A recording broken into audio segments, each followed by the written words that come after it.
We're still going live.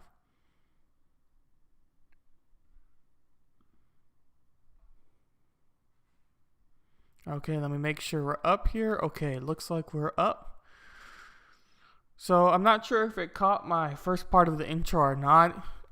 If it did, I'll have to edit the video down in post. But if it didn't, I'm just gonna start from the beginning, and we'll go from there. So before I kind of dive into the biggest part of the video topic for today, I wanted to make a few announcements for my channel. My channel is going to be very busy this week. And obviously, my first video today is about my novel stream and is an ongoing series that I look to do every Monday, although this past couple Mondays I've had to work and they've been longer shifts, so I haven't been able to quite do it on Monday. But either way, I want to make my novel series at least once a week in either Monday or Tuesday, so early on in the week. And my target is Mondays just to keep it consistent, but I'm not always able to do Monday. So just make a lookout, and I'll make an announcement for that on my Discord and on my Twitter. So if you follow me on one of those, you should be able to figure out when I'm going to be doing my stream based off of that, if you like the stream overall, of course. But there's also several other bigger news events that are happening, and I've been wanting to make smaller videos on several of these news topics, but I decided that I'm instead just going to do another live stream and kind of cover the topics all in a very broad stroke and somewhat detailed on some of the perspectives that I kind of wanted to make smaller videos on. And I thought that was the best way to do it, because I would be able to kind of talk about and air my thoughts on everything rather than just a couple of things in smaller videos. And since there's a lot of news going on, I felt that the live stream was the best way to do it, because it's more long form and I feel like I'll be able to cover the news topics in more detail. And that is going to be on Wednesday, and my target time for that is somewhere at 10 a.m. And the reason I'm picking 10 is, first off, it will allow me to get some of the news articles for that day that have came out. And others, I wanted it to be a little later than the other Freedom Scoop commentators that are on YouTube and other platforms. But also on Wednesday later at 9 p.m., and these are all Eastern times, I'm going to be doing a live stream on Anna Volta's channel.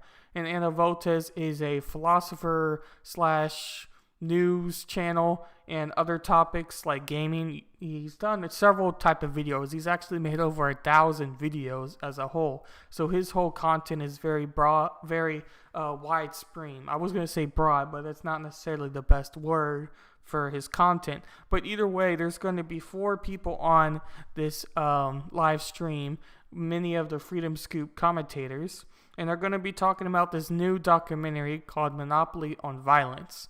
And that is again at 9 p.m. on Anna Volta's channel tomorrow. And then on Thursday, I'm going to have my first of 2 smaller videos like the one I made on the statues. And that video is going to be on statistics, and most importantly, how easy it is to lie with statistics and how politics kind of can change statistics and their meetings to fit their overall goals and their ambitions for what they want to do with it.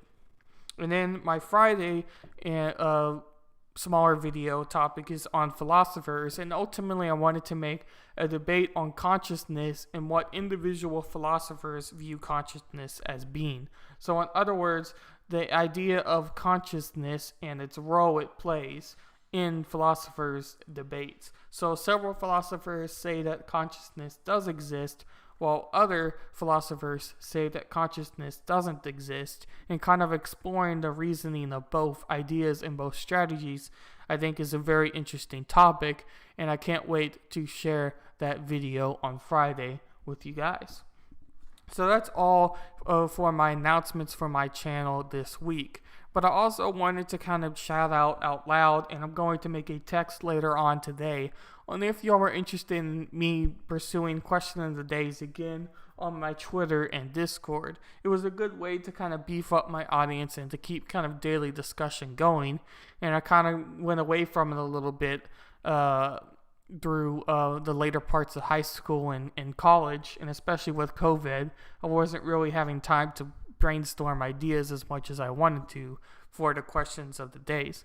But now that I kind of have a little bit more time on my hands before I start college again, I was going to think about bringing back my questions of the day again. So I figured I would think about that out loud before I really start in today's topic and today's video. So those of you who are on my Discord, or those that don't really know about it, would you be interested in questions of the days in general? That was kind of an idea I was going from now on. But those that maybe have stumbled upon my channel for the first time, this is this particular live stream is an event I do at least once a week where I go over my novel idea. My novel was originally a college paper project that I made a 10 and a half page story. It was a scary story based in medieval times, and it had this character, well, several characters, but and had the main character being a fallen soldier who kind of got captured, and a caretaker nurse type of role named Catherine, who came to his aid but later ended up killing this character. And that becomes important because throughout this I had two separate ideas I wanted to pursue for my novel and my idea from it. The first was John's idea when I first did my live stream about my book and read all the pages. Could have been my second one where I kind of discussed my ideas that I wanted to go on. But either way, long story short, I wanted to have this first idea, which was John's idea, John from Freedom Scoop. I'll give him a shout out because I do think it's a rather good one. Was keeping my 10 and a half page story the same and having that as the prologue. I spent a lot of time and really crafted a very clever type of dialogue to make it interesting and to make the component through the read very interesting. I'm not sure if that made entirely that much sense, but basically I spent a lot of time and put a lot of detail into the 10-page story with a lot of vivid verbs and action and just really carefully crafted. It's one of the best things I've ever written by far. It outshadows anything else that I've written by tenfold, if not more. So that is something I've been rather interested in, and keeping that whole makes a lot of sense because I'll be able to keep that story the same, because that story was crafted with a very good climbing action or rising action and climax and all these parts that I carefully wanted to create. So my idea one, the idea you're seeing on the page now, is basically the idea of keeping that 10 and a half page story as the prologue and writing chapter 1 from a different perspective. So the perspective I choose was still starting from the unnamed village, although the village I have now, or the town I have now, is called Ocean God, because it's based off of water, and that's kind of where I wanted my empire to be named off of. And I'm still brainstorming ideas because I don't particularly like that name. But either way, I wanted to start with that same unknown empire and come off of there. So from that idea, I brainstormed some ideas and where I could go on from the chapter, and I started to write some of it over the past couple live streams. And some of those ideas I'm going to brainstorm off of today. And I'll probably end up reading the part I've written previously along with the parts that I've written since my last live stream on air, just to kind of get my thinking juices flowing a little bit and to get you guys familiar with the story if one, you haven't heard of, or if two, you want to hear it again to kind of refresh your mind as well. But that is kind of where I've wanted to go on from now. So these past couple streams and my thought process was, as I wanted to finish one idea fully, and I'm calling them two different ideas. The idea one is keeping it as the prologue, and the idea two is basically ignoring the prologue for now and continuing my 10.5 page story as a chapter. So those are kind of my two ideas. I don't know if I clearly explained that earlier, but I wanted to completely focus on one idea and write out the full chapter before I move on to idea 2, and then I want to write idea 2 fully out, and then I was going to look at both of those ideas and kind of figure out which idea I like better and which I feel I can make a more complete and more interesting story from. So that's something I've kind of debated on with myself. So on these past couple streams, probably for another couple months, because the writing process doesn't necessarily come fast for me, those who have caught my couple live streams. But I want to write out this idea 1 fully before I move on to other ideas. And I'm also not completely worried about spelling and adding as much detail on my first write, because I more want to get down a rough draft and kind of tweak it from there and figure out what ways I think can be improved, and adding vivid verbs and just making the story more breathable and have more action and more interest.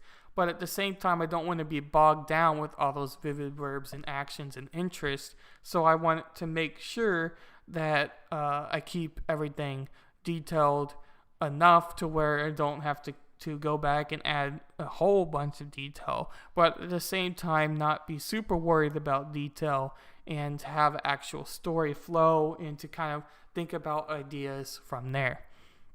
So now that we're all caught up, I figured we can go ahead and start with reading a little bit before where we left off, and then reading what I added, and we'll go from there. And I apologize if any of the spelling is misspelled. Those that don't know, and I'm not really afraid to say it, I do have dyslexia. Not that I want to use it as an excuse. That is far from why I say that for people. But I don't necessarily catch things as well as some of you who might be watching, or those in general who read and write stories and components, or just read and write in their daily lives. Basically, what I'm saying is I don't really catch those simple errors as much as others do. But starting from the beginning of my chapter, I'll start here. So 375 AD, the darkness continues, is right now my running title. I don't know if I really want to keep that title the same, because although it just seems a little silly, a little juvenile as a title. But again, as I was kind of saying earlier, I don't want to be necessarily bogged down in a whole lot of the details compared to others. So going from there, I'll ignore that title for now, but I just figured I would read that in the first place. So here we go. The summer sunrise hits the northeast castle walls, casting an ominous shadow even the greatest enemy would be afraid of. The poor and the wise were the only ones awake, although they lived very different lives. The village beyond the castle wall never knew the time of day. As the sun grew to its majestic beauty, glowing into just the finest hues of reds, oranges, and yellows, Sir Jester, along with the rest of the royalty within the castle walls, never knew this light as a wakeable force. The towering, thick ashlar walls stood so high a giant couldn't even peer over. Walls have stood for hundreds of years as the great empire of ocean gods' presence. As any legendary castle that has stood the test of time, there were several layers amongst its defense. There were 3 castle wall layers, The first, a smaller stone wall serving as the first point of defense. The second wall was a large wall with several lookout towers along with archery towers. Then lastly, the third wall, just before the main castle, protecting the important parts of the keep. This wasn't the case for villages outside the looking eyes upon the hill. The houses were all slightly different, as they were built with hands of their owner. Although each owner was different, the material was still the same: poor mud and dry grasses, therefore causing an uncomfortable unity. The John Smith household also had dry mud and grasses. The house in particular was built with layers upon layers of the wet mud, taking many days to dry.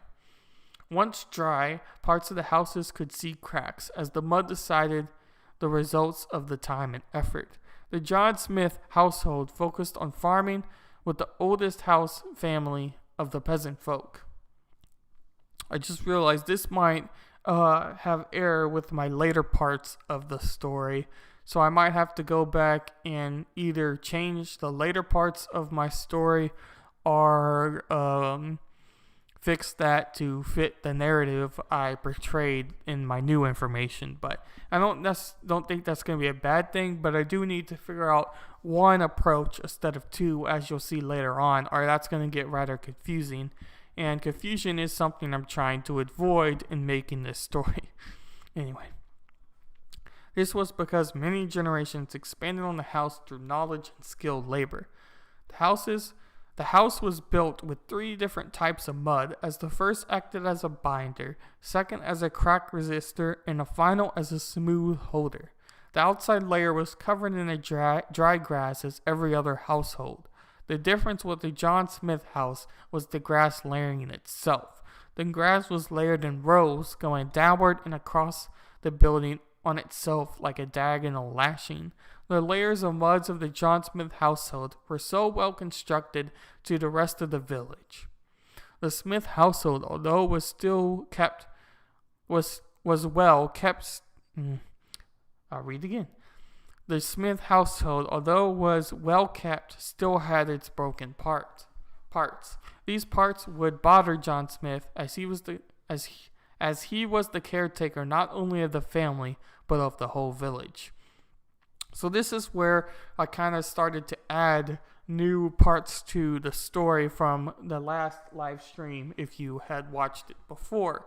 So taking that in mind, where I left off from the last live stream to now, I wanted to kind of focus on expanding the John Smith household fully, because where I was thinking of going was picking one household, or I should say one family, and fully detailing that family out from what they look like to what they wear and what they do, then expanding it to kind of the whole of the serfs or whole of the peasant folk, and then going back to the rich. As you'll see in my timeline that I showed at the beginning of the video in red, and I'll discuss a little bit later, I then wanted to go on to describing the rich and how their lives were compared to the lives of the serfs and the peasants. And I wanted to clearly demonstrate that through explaining fully the John Smith household. And I didn't want the John Smith household to necessarily be the poorest of the poor or the highest of the poor, but I wanted them to be kind of a figure within the serf or the poor community, as you'll see later on. So I was kind of brainstorming through the days and writing a couple sentences here and there, and then brainstorming some more ideas and changing sentences and writing some more. The constant writing method or writing process, at least for me. And I've kind of created these 2 or so paragraphs that I've added from the last live stream. So before I read those, I'm going to take a quick drink break. Some ASMR now.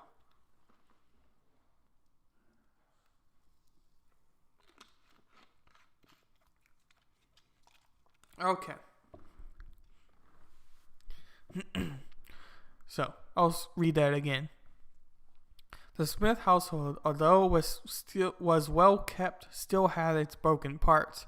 These parts would bother John Smith, as he was the caretaker not only of his family, but of the whole village. His attention to detail was admired by the whole village, as he demanded the best from everyone.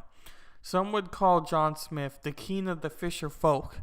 That's where I was originally saying that I might have to change the first part of the sentence where I highlighted in red with the head of farming, because now I've said he's the head of fishing. I didn't really realize that till I read back over the story, and that's important of reading back the story. And although I did it a little earlier, I must have missed it compared to now. There is something to be said about reading out loud, I'll say that. Anyway, but I might have to change this part or the last part. But anyway, I'll continue reading, and I'll have to fix that detail a little bit later. His attention to detail was admired by the whole village, as he demanded the best from everyone. Some would call John Smith the king of the fisher folk, and that he could speak with the fish. Either way, he would also come back with enough fish to live well on. John Smith, taught his oldest son, Leo, tricks of the trade as a fisherman and fish whisperer.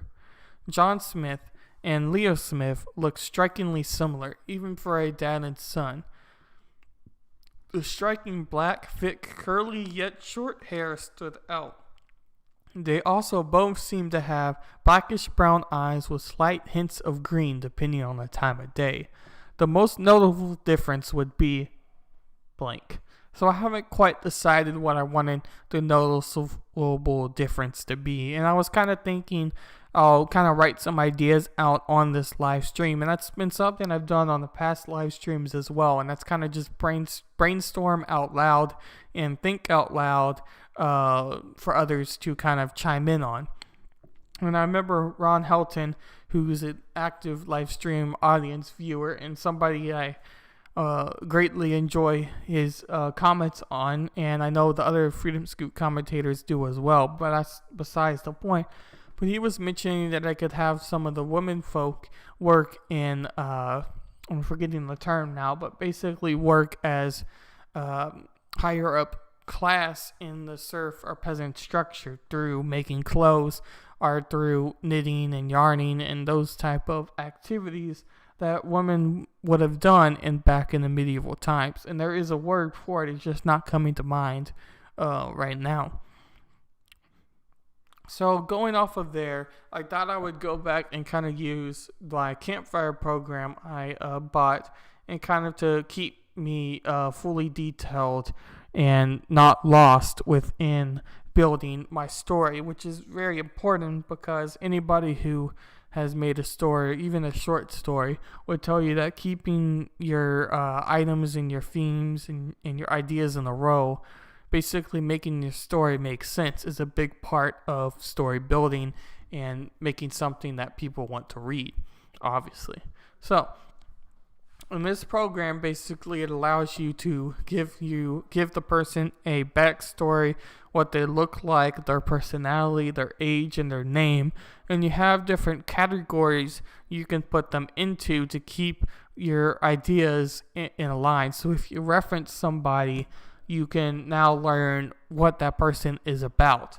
And one of the key things of that allows for me to, in notes or in references that you'll see that I can add a tab to, I can link that person to somebody else. So for example, in the timeline feature, what I'll show in a bit, I'll be able to link storylines and who was in the story with each other. And then when I click on their profile and update it a little bit, they'll pop up on that event. So that keeps everything in line with one, what the characters look like, where the characters have been, and who they're involved with. And not so much as just romantically, but also friendships and enemies, friends, everything you need to have in a story and not bounce around or cause any confusion. Yes, your story can have a lot of integrated parts that people might have to catch up on or read a wiki page on later on, but like Game of Thrones, for real. Anyway. But it still needs to make sense and have a storyline and have a plot and have characters that, one, talk to each other and interact with each other on a regular basis and a basis that makes sense for the reader to come away with a good point. So that's why I kind of bought this program, to keep everything fully characterized and fully visual and keep everything straight, which I think I've kind of said over and over now, but you get what I'm saying. So that's what I kind of did with John Smith. I just fully detailed out John Smith, and I introduced his backstory, where I just wrote that he's the head of the household and a fisherman considered to be a fish whisperer. And again, if I change that to farming, I'll have to change that back to keep everything focused. But I think I'm probably going to change that earlier part mentioned to being fisherman instead of farmer. But we'll see from there. Because you also have to remember that in medieval times, you had different working environments or different things tradesmen would do. So you would have like your metalsmiths, your carpenters, your farm takers, your you had your different trades. I think that's the word I'm looking for. and I want to expand on those trades. And I think that having a fisherman, because the empire is next to water, and the water is referenced in name, or at least I want it to be referenced in name, is something that I think I should pursue more than other avenues. So then I have John Smith, and I have Leo Smith that I'm about to make here, and I need to change this to Leo Smith. I don't know why I did that earlier, but I didn't, so there we go. So Leo Smith, and that's another very important thing that I'll mention real quick. Actually, I'll go back to just so you can kind of see.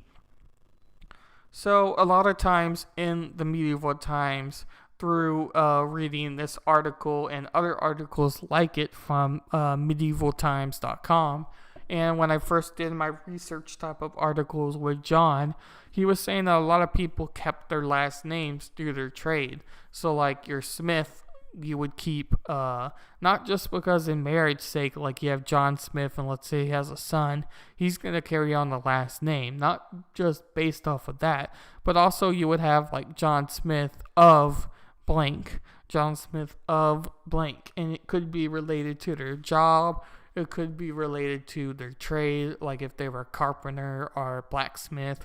That's why you kind of have the Smith for names and other things like it. So keeping those types of names and varieties of names on track is important. And obviously, I don't want to have names that are today. Some names are obviously, have a long history with them, but a lot of modern day names aren't really medieval-like or what medieval times people used.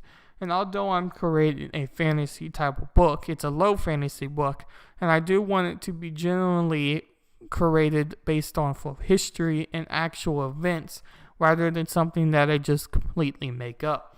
So based off of that, I have several websites that I'm using I have several websites I'm using just for names and other types of events I might have to use. And so that's where I'm kind of getting some of my names from, and that's where I got Leo from this website, and I'll probably get other names from this website as well to use. But long story short, I'll go back to my campfire program and go from there. So I have Leo Smith. Excuse me. And I don't have ages quite yet for my people, because in general I do need to do more research on life expectancy back in the medieval times, because unlike today, they didn't really live as long as others, especially in modern day's time. But I just have Leo Smith. He's male, he's straight, his social class is serf or fisherman, and he's the oldest son of the fisherman John Smith. So on today's live stream, my thought was kind of learning more about serf and peasant culture, write a little bit, and update this program to where I've leaving off now. So next live stream, I'll add a few more things and we'll go on from there. And I'll keep brainstorming and writing off of this chapter 1. So off of there, I have Leo Smith, who is John Smith's oldest son, and I want to have several sons and several daughters.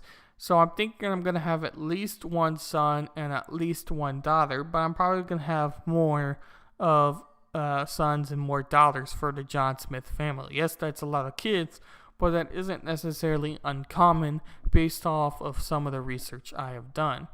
So based off of that, I thought I would just kind of describe a woman character before I describe another son character. But when I was kind of brainstorming ideas based off of creating a woman character, I kind of knew some basic history of what women were like back in the medieval times and what they did and their roles and the common stereotype of what women are supposed to do was kind of based off of this medieval times. But I didn't really want to have my lack of knowledge or full knowledge of the situation to get in the way of me writing this story. Because as I just said not even 2 minutes ago, I do want it to be based off of real history and real events. So because of that, I'm wanting to read this article about women in the medieval times, and then after I read that, I'm going to talk a little bit about how women dressed back in the medieval times and the stereotype of what a typical woman might have looked like in the medieval times compared to what we think of women, or what the average woman, sexy woman, or good-looking woman is of today's time. So from there, I'll start. So the lives of women in the medieval ages were determined by the church and the aristocrat. I think I said that right. I'm babbling over my words now. It's only been 30 minutes. Anyway, the medieval church provided people with a big picture of the meaning of life and one's place in it. The aristocrat ensured that everyone stayed in their retrospective places through the feudal system of the government, which divided society into 3 classes: clergy, nobility, and serfs.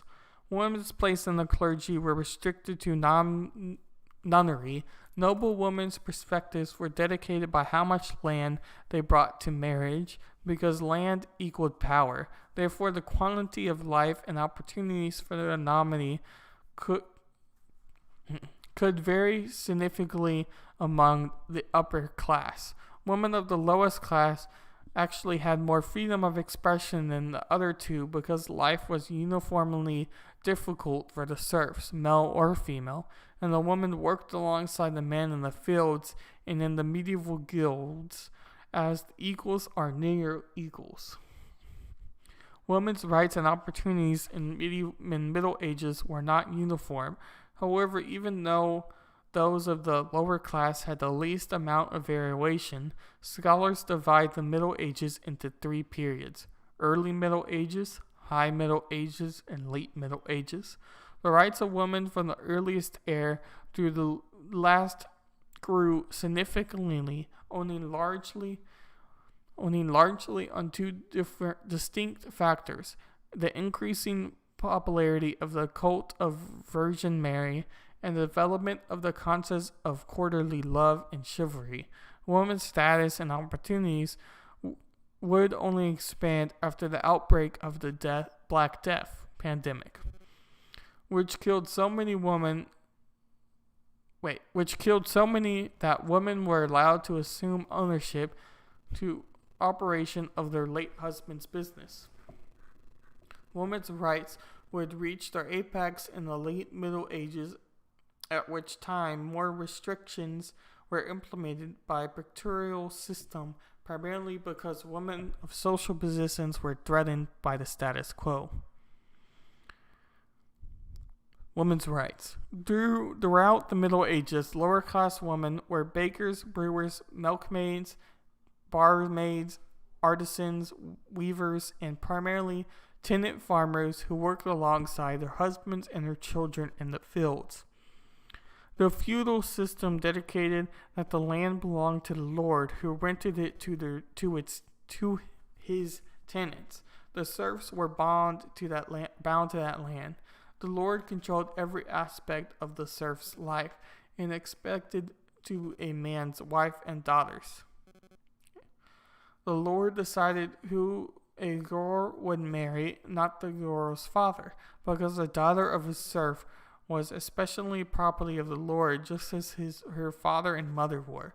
Once the girl was married, her husband controlled her interest and her responsibilities for her behavior, and for this reason, women are not mentioned as often as men in legal matters in the early Middle Ages. The woman's husband would be sued if a woman transgressed, not the woman herself. The woman's job was to take care of the home, help her husband at his work, and produce children. Power rights. The great majority of women lived and died humanly uncreated as they labored in the field, the farm, and the home. The hierarchy of society was rigidly maintained, and one very rarely rose above the situation once that one was born into. There was no middle class, and the only hope for a woman to better her situation without marrying was to enter a nunnery. It is possible, as some scholars have suggested, that there were women who chose this route in hopes of education, but if so, they were largely disappointed. Priests, for the most part, saw no benefit in lecture nuns. Even Evan Indu, the famous female manuscript emulator from Spain, was most likely illiterate. Nuns learned their prayers and devotions by memory, not from books. Although it is thought that many young women of many means learned to read from popular devotional work known as the Book of Hours. So this article goes on for more, but it wasn't exactly what I wanted to fully focus on. I might come back to the article once I fully plan out my story, because as I was mentioning earlier in some of my live streams, the Catholic Church, or the church system like the Catholic Church in my story, had a massive role after the fall of the Roman Empire, because that was when my book is timed in its event from. So basically, I'm writing my book after the fall of the Roman Empire and the role the Roman Empire kind of had in the narrative of the medieval times. But since it's the fallen Roman Empire, they don't necessarily have a huge impact. And an abscess of power has to be filled by something. And a lot of people said, and historians and other members in my research have said, that was filled by the Roman Catholic Church. So filling it by something like the Roman Catholic Church or the Roman Catholic Church itself in my story is something I do want to pursue. So going back to this article and learning a little bit about women's role in the Roman Catholic Church and other means like it might be something I have to look into when I write my story further on. But as I was a little bit saying earlier, I wanted to figure out kind of how to describe this woman character I want to have in my story. And one of those things I need to know is the wardrobe and what the character is going to look like physically in my story. As obviously physical description and the role that person has in the society are two things that are greatly needed to have a character in the story. And before I kind of get into that and read some of the articles about women and dress code in general, I thought I'll kind of read all of the dress code, even though I kind of want to mainly focus on the women and what women wore back in the medieval times. But I'll take a quick drink break.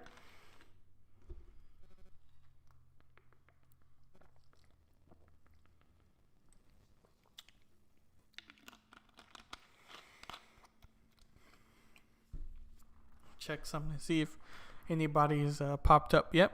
Nope. Alright. So here we go. Fabrics. Knights returning from the Crusades returned with skills and cotons from the Middle East. Velvets were imported from Italy. The materials worn by nobility came in a variety of colors. The red dye came from a Mediterranean insect that provided a bright scarlet color. Green dyes came from a lichen. The Dyser sword plant provided dyes from the remaining blue-based colors. The dyes used in producing these extravagant pieces were particularly hard to find and expensive. Silk, although extremely expensive, was readily available to wealthy people of consequence. Skills from the Bayesian traded in Pavia by the way of Venice, and skills from, I'm not sure how to say that, reached France via Spain. In the last decade of the previous century, the Norman reconquest of Sicily in the First Crusade had opened additional routes for the Eastern fabrics and style influences into Europe. Despite the importing of new fabrics, wool retained the primary fabric for clothing of all classes. Linen undergarments which were more comfortable against the skin and could be washed and then bleached in the sun were increasingly worn. Fur was worn as an inside lining for warmth. The fur of the squirrel was particularly popular and is shown in many illuminated manuscript illustrations as a white, blue, gray, softly striped or checkered pattern lining the maniots of the wealthy.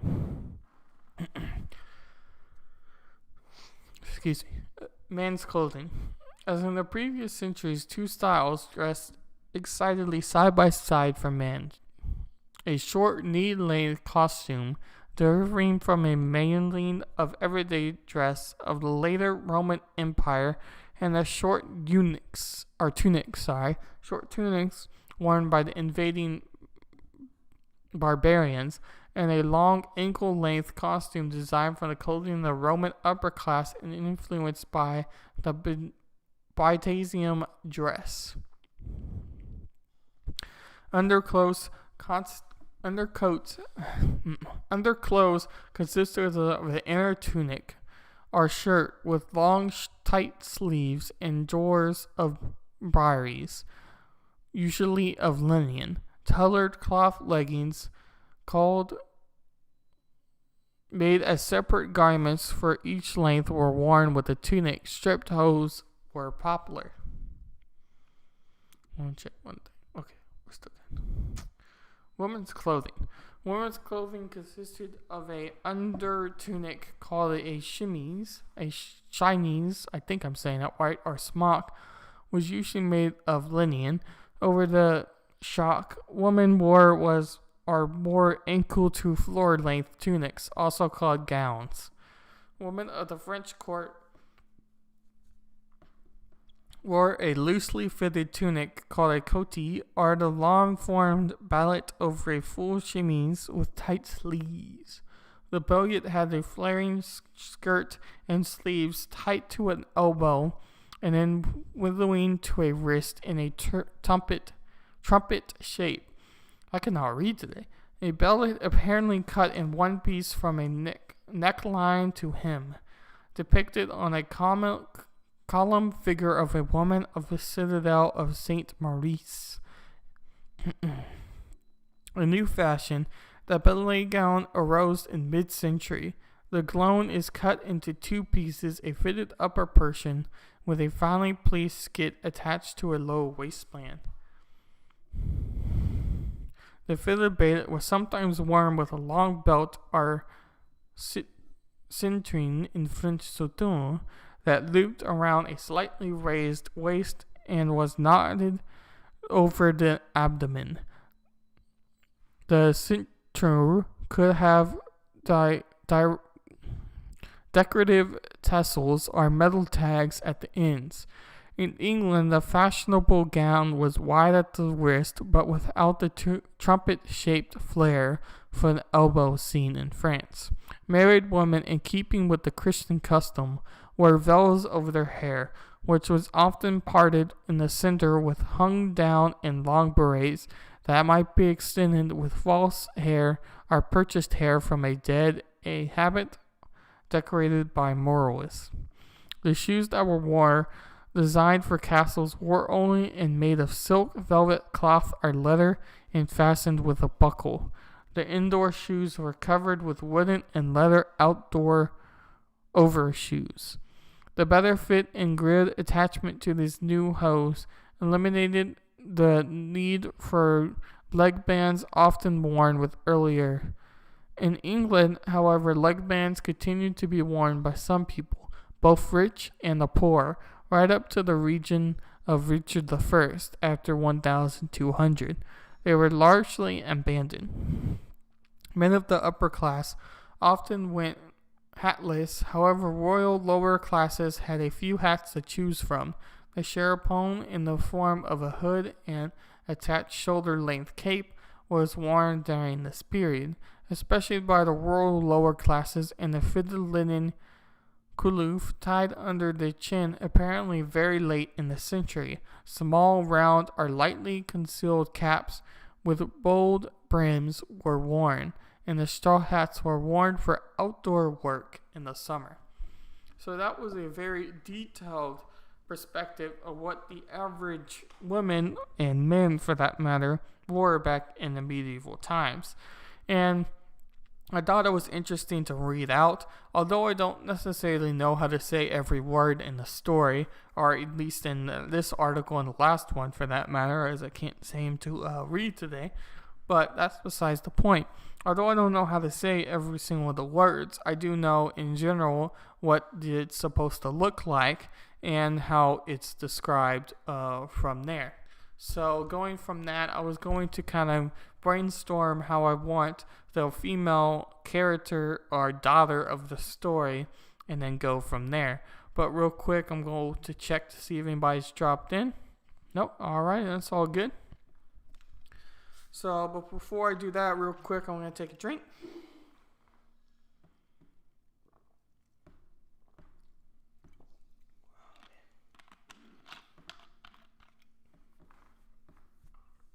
Alright, so first off, I'll have to figure out a name for our character. And I was thinking, as of now, I was going to do Isabel. And why I kind of want to do Isabel, I can't really tell you for sure. That name kind of jumped out as something a little bit different. I have heard of several Isabels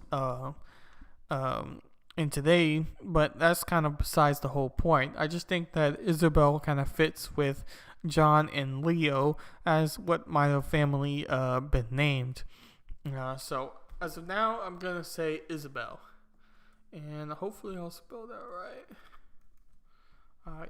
Isabel, is that right? Bel. I think I had two L's. Yeah. Okay. Isabel. Oh, that's funny. The most notable difference would be Isabel. No. That's funny. Alright. So yeah, I need to finish this sentence first before I describe Isabel. And I'll probably have to write a couple other sentences between describing Isabel and the situation. But I need to figure out a noticeable difference. And at first, my idea was to have like a scar over the forehead or over the nose, but I've kind of figured that that's a little bit similar to kind of Game of Thrones, and Game of Thrones is one of the only things I'm kind of basing my story off of, because as I've said in other streams, I'm not necessarily a huge reader of stories and events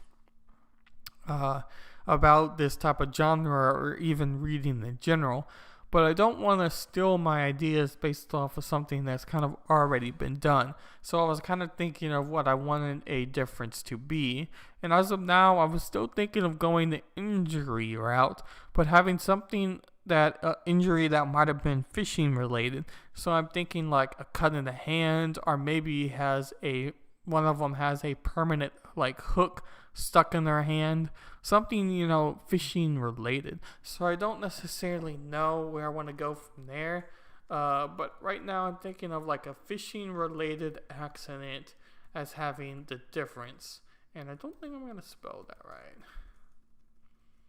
Accident. It's not red, but that's not necessarily mean it's right. I could see that I also have red for similar right there, but like I said, I thought I did a spell check before I started this to keep any of the real obvious errors, but maybe I forgot to do that this time. But I don't really want to be bogged down on that quite yet. So I was thinking, how do I want to describe our Isabel character? So I'll go quickly back to the campfire program and figure out how I want to describe Isabel as our newest character to the Smith household. So we'll go down. There we go. Alrighty. So we'll have... Oh, stop. Okay, there you go. Sorry about that. So we'll have Isabel Smith. Isabel Smith. We'll put her full name down here. See, this is a weird thing about the software. I do like it, but I think it's a little bit flinchy or a little bit not user-friendly in some parts, I guess is the easiest way to say that. Alrighty, we have female, straight, social class, serf, / peasant. Yes, there is a difference, but I'm not necessarily fully knowing how I want to keep this family yet. Although I'm describing them, I might, when I write a couple of chapters later, or go back to this family throughout the story, kind of change some components around. But that's kind of the thing. So what do we want our Isabel to look like? So we can add several different features to our character. So I thought I would first kind of start with come on. There it goes. I thought I would first kind of start with where I started earlier, and that was hair. So I'm thinking with her hair, we're going to keep it black, because obviously, yes, you can have changing hair colors in the family, but it's not necessarily something that is fully distinct. So I'm thinking of having long, wavy, black hair, and then her eyes, I keep pressing that button, and then her eyes, we would have bright blackish green. Bright blackish green.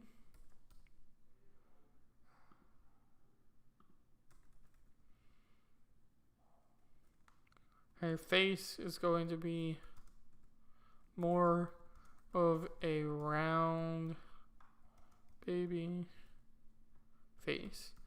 So I want her face to be very like feminine, like feminine in feminine in the medieval times, not necessarily what we think of a feminine of today, because there is a very big difference between how we view a modern female to what the medieval times would view a female as being, good looking or somebody that's attractive. So we don't know too much about her backstory, but that was kind of what I was thinking her physical attributes are going to be. And I don't really necessarily know what her personality is going to be yet either, because we're not fully describing each of the characters out super well. But at the same time, we're introducing you to all the characters and adding some detail. So that brings me to my point. What do I want Isabel Smith to do?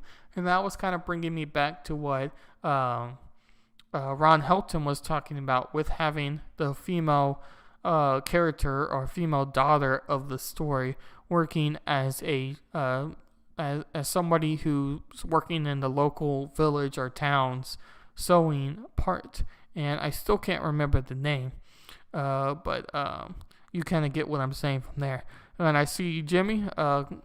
Welcome back. Anyway, I was not going to say what I was about to say because I'm not sure you would want me to. Anyway, nothing mean, but I don't know if you want me to say it. But welcome, Jimmy. I'm just about to end today's stream as I kind of think about this character a little bit more.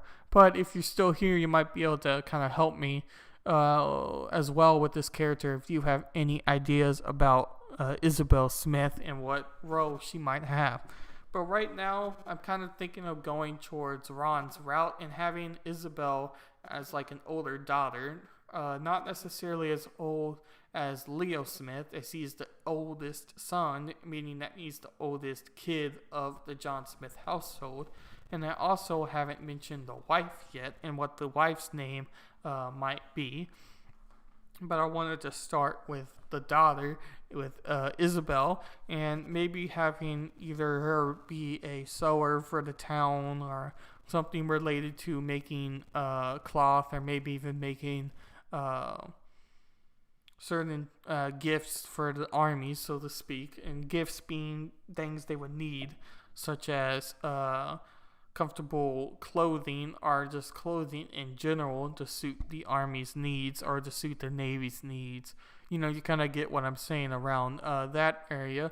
But I also could have Isabel simply be a caretaker along with her mom. So whatever her mom's role might be, she might be underneath her mom and kind of helping with that. Similar to what Leo does with his father, John Smith, and his household. So having both of them be sewers, or having both of them be something related to the town, or something independent, maybe like they having to pick farming equipment, because a lot of the towns had farms and other things related to that. And just so you know, if you're curious, I'm having to bounce around between that last slide because the other tablet I use to kind of keep up with the live chat, and that's why you see me sometimes looking like this, lost battery. So woohoo for me. So I'm having to bounce between that tab and this stream. So sorry about that, but we're almost towards the end here. So if you lasted this long, you probably don't care too much about that. So I'm kind of thinking right now, I'm not completely sure how I want Isabel's role to be, and I think that's a good place to kind of leave off for today's stream. Although it may be a little shorter than the past couple streams, overall I'm happy with that I got some more stuff actually written on the paper and more dots kind of fully detailed out. And I feel like by next live stream I'll be able to at least fully describe this family and have a pretty good portion of what I want in my head to be fully finished, and won't be too much longer before I'm all caught up from what I've been thinking in my head to what I actually have physically on the paper or on the screen you see here. But I hope you find these live streams interesting, and it's not just me fully talking out loud. But as I said on my first live stream, this is mainly just to keep me on track and having something I can report to each week, and having your ideas and your feedback, and something that kind of encourages me to keep going. Because this process isn't exactly easy for me to do, or something that I find something I don't really necessarily find easy to do. It is something I enjoy doing, and it is something that I'm challenging myself to do. And overall, I'm happy I actually got something on paper for this week and something to physically show you. And I feel like I'm heading towards a good track to write out at least this family and more of the story. And like I said, more of my thoughts that I've been thinking about in my head on the screen and on the paper, and to share to you. And I feel like I actually am kind of making a story. So I'm very happy with what I have in these live streams, and I hope you find them interesting as well. And again, before I end here, I'll quickly mention what I mentioned at the beginning, and that is tomorrow, probably around 10-11 Eastern Time, I'm going to be doing a live stream about all of these news events and kind of catching up on this past month that I missed, maybe even the past couple weeks, because there's so much out there. And then later in the day, around 9 Eastern Time, on the Anna Volta's channel, we're going to be talking about the new documentary called Monopoly on Violence. And I'm going to be a guest along with 3 others, including Anna Volta's himself, J.R. Edgar from Freedom Scoop, and John from Gin Gap, also from Freedom Scoop, are going to be kind of talking about this documentary and our thoughts and ideas based off of it and from it, and kind of discussing our different viewpoints of it and different ideas that come from that documentary. And I think it's going to be a rather interesting discussion, and I highly encourage you, if you like kind of more long form ideas and topics, to watch that one. And then on Thursday, I'm going to have a video about statistics and how it's easy to lie with statistics, and how politics use statistics to their advantage. And then on Friday, I'm going to have a video about philosophy and kind of the philosopher's debate of what is consciousness and if consciousness does exist. But before I end the live stream, I'll catch up on I'll catch up on the chat one more time. And it's still Jimmy there. And thank you, Jimmy, for tuning in. And no worries that you missed the live stream. That's the great thing about live streams is you can catch it whenever you can. And since they're long form, you're able to kind of jump in at any point. It's why I've kind of enjoyed doing these live streams. So anyway, don't worry about that if you're still watching, Jimmy. I appreciate you tuning in now. And I appreciate anyone else who watches it, especially if they watched it all the way to the end and hearing this announcement and final closing. So I appreciate all of you, and I hope that you like this live stream and other ones.